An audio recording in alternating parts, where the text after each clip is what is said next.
वो इमोशन आपने हमेशा सप्रेस किया है। और जब तक हम उस इमोशन को पूरी तरह से एक्सप्रेस नहीं करेंगे, हमारा ये जो डिवाइन फेमिनिन एनर्जी है, it's not going to heal.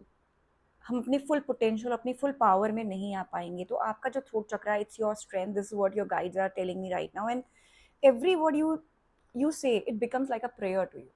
जो भी शब्द आप अपने मुंह से निकालोगे ना, वो एक प्रेयर की तरह काम करेगा। वो उस तरह से आपकी लाइफ में मैनिफेस्टेशन की तरह काम करेगा दैट आपको उस चीज़ का, उस शक्ति का, उस पावर का अभी तक एहसास भी नहीं है। Maybe I am talking to someone जिनके एंसेस्टर्स के पास ये स्ट्रेंथ हमेशा रही है, लेकिन इतना दबाया गया है आपके घर की फीमेल्स को कि आप खुद उस शक्ति को पहचान नहीं पा रहे हो जो शक्ति आपके अंदर है। अब इस पावर को हम कैसे इन्वोक करें, कि इस शक्ति को हम कैसे और बढ़ावा दें।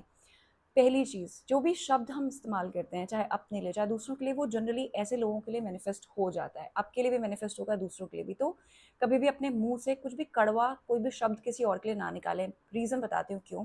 कार्मिक साइकिल में कहते हैं, कार्मिक एनर्जी में कहते हैं कि जब तक कोई हमारे साथ कुछ बुरा करता है, वो कर्मा उसका है।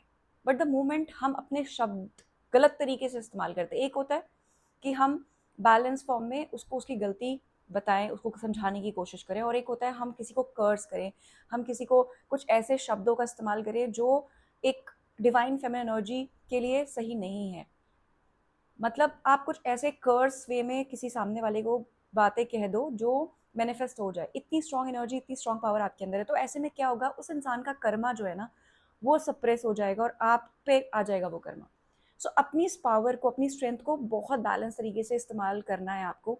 और धीरे धीरे जो आप फील करते हो, जो आपके अंदर के इमोशन है, जो ग्रीविंग है, अगर किसी तरह की, किसी तरह का ऐसा है कि कोई आपको दबाने की कोशिश कर रहा है, आप कुछ भी एक्सप्रेस नहीं कर पा रहे हो सही तरीके से, अब उसको हमें एक्सप्रेस करना शुरू करना है। तो शुरुआत में what you can do is you can start journaling.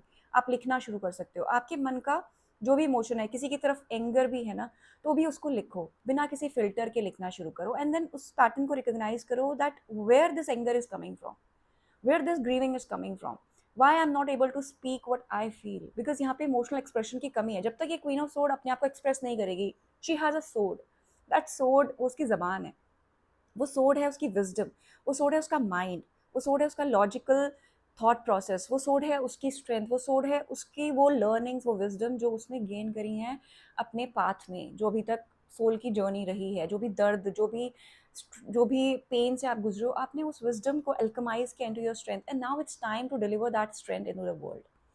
तो जो भी चीज़ आप फील करते हो उसको अनफिल्टर्ड जनरल करना शुरू करो। Then start speaking one truth every day to yourself and then to others. सबसे पहले तो